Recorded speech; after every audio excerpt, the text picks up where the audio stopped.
not the clean abstraction of oil on a commodity exchange.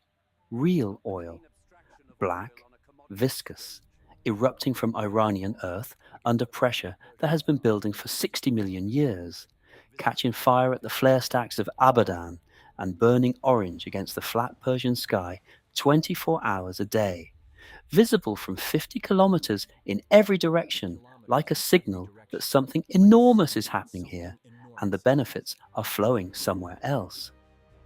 The Anglo-Iranian Oil Company controls the largest refinery on Earth. British engineers live in air-conditioned houses with swimming pools. Iranian workers live in separate quarters without running water. The profit split, 16% to Iran, the rest to London. The British government collects more in taxes from the operation than Iran collects in royalties from its own ground. Every Iranian knows this, has known it for decades. The knowledge sits in the national body like a splinter that has never been removed. Mohammad Mossadegh stands in parliament and says the single sentence that will define the next 70 years of history, whether he intends it to or not. Iranian oil belongs to Iranians. Parliament votes. Nationalisation passes. The British leave, or are made to leave, which is a different thing, a thing that requires being made to do it, which is remembered differently than choosing. A naval blockade follows, an international boycott. Every oil company on earth warned. Buy Iranian oil and face consequences. The Iranian economy contracts. Mossadegh goes to Washington, goes to the United Nations, makes his case.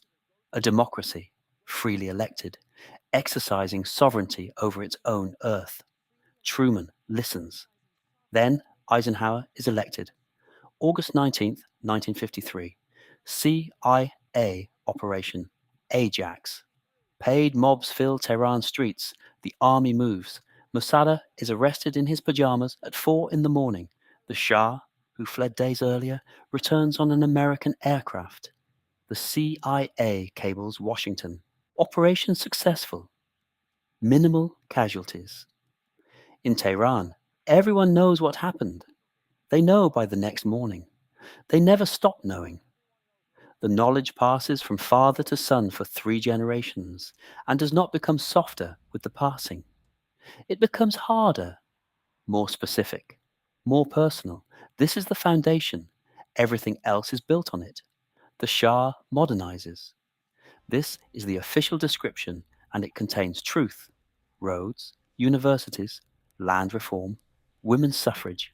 It also contains SAVAK, the secret police, trained by the CIA, 40,000 agents, a network so dense that conversation in public becomes calculation. You pause before speaking. You measure your words against what they could be reported as meaning rather than what you mean. Evin Prison exists and is not a secret. It is not meant to be a secret. The point of a place like Evin is that people know it exists. Outside, Cadillacs on new highways. The Empress in Paris couture. The peacock throne receiving. Foreign dignitaries with ceremonies requiring days to perform. American advisors in every ministry. Iran becomes the largest buyer of American military equipment in the world. Inside, SAVAK. The Shah sits between these realities and calls both necessary.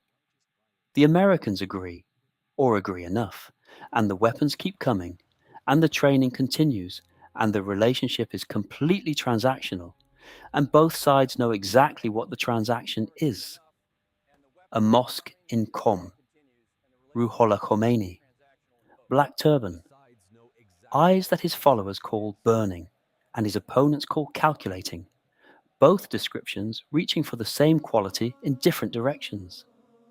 A man who has decided something completely, and whose complete decision is visible in his face.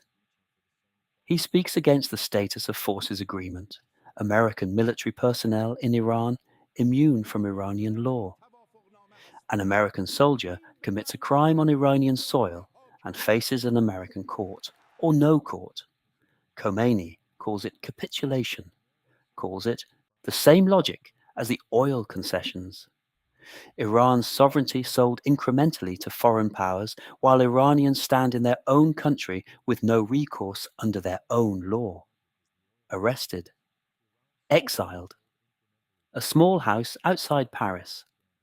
Cassette tapes smuggled into Iran inside hollowed books, inside luggage linings, his voice in Iranian kitchens and living rooms and prayer rooms for 15 years, the specific underground infrastructure of a country receiving forbidden words from a man its government cannot silence because he is no longer present to silence.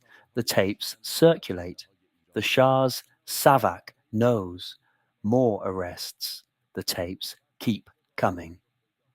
A government newspaper publishes an article attacking Khomeini in language that crosses a line Iranian readers understand immediately.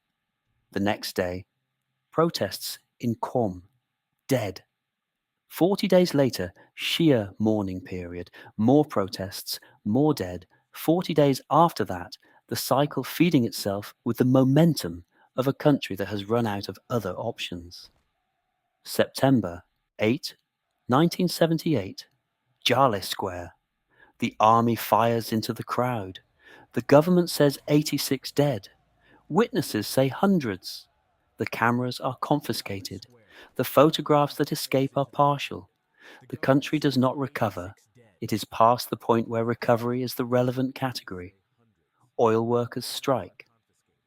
The refineries, the same refineries at the center of the argument since 1951, stop producing. The Shah's government, most heavily armed in the region, most thoroughly trained by Americans, begins losing the basic practical ability to function. January 16th, 1979. The Shah leaves. He says, vacation. He never returns. February 1st, 1979. Khomeini lands at Mehrabad Airport on an Air France charter from Paris. 5 million people line the route from the airport to the city.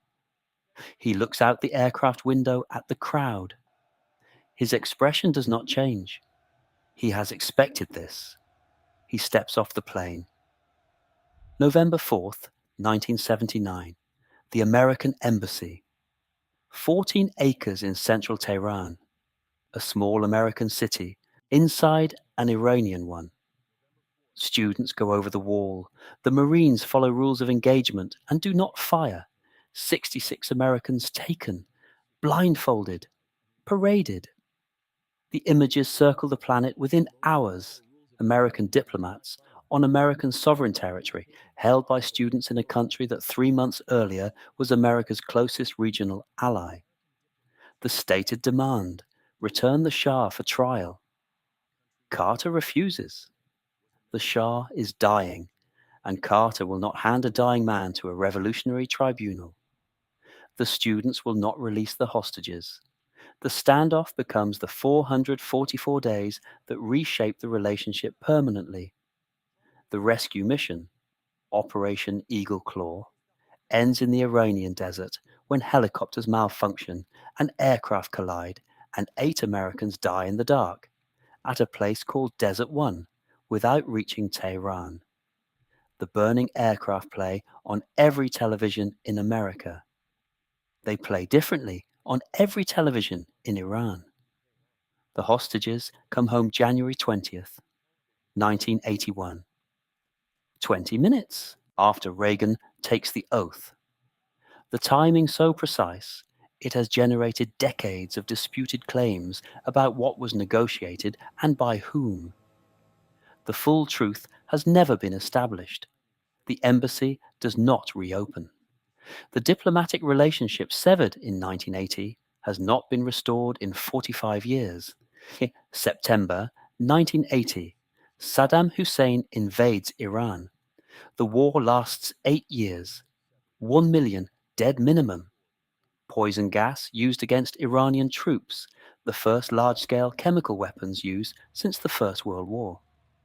The United States does not support Iran, provides Saddam with satellite intelligence on Iranian positions, removes Iraq from the terrorism list to facilitate the relationship.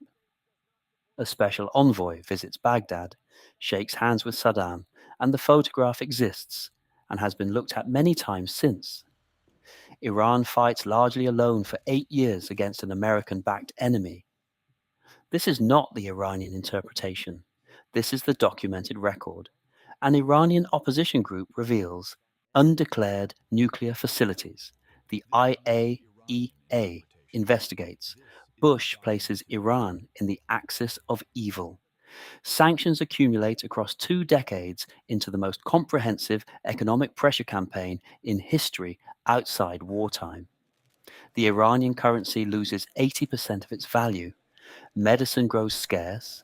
Children with cancer wait for drugs that cannot be imported because the financial channels are sanctioned. The Iranian government uses the sanctions as evidence for everything it has been saying about America since 1953. The evidence works because it is real. The nuclear deal. Iran restricts enrichment, accepts inspections. Sanctions partially lift. It holds for 2 years. Trump withdraws. Sanctions reimposed. Iran resumes enrichment. By 2023, 60% purity. Below weapons grade, above any civilian justification. The distance to 90% is technical. The time required, once decided, is weeks. January 3rd, 2020, Baghdad Airport. A drone strike. Qasem Soleimani, architect of Iranian regional strategy, the most consequential military figure in the Middle East for 2 decades, is killed. Iran fires missiles at American bases in Iraq. Over 100 Americans injured. Both sides step back. The war that almost starts does not start. The calculation, full war costs more than any available benefit, holds. It has held for 45 years. It is the only thing that has held. 2 countries, 1 enmity, 70 years of construction. What America sees, a theocracy exporting terrorism, pursuing nuclear weapons, funding proxies across the region, impossible to trust. What Iran sees, a country that overthrew their democracy in 1953, sustained their dictator for 25 years, armed their enemy through an 8-year war, sanctioned their population into poverty, and killed their most important general in a third country. Both views accurate, both incomplete, both held so long they have stopped feeling like views and started feeling like reality itself. The Shat al-Arab waterway still moves toward the sea. The oil still flows.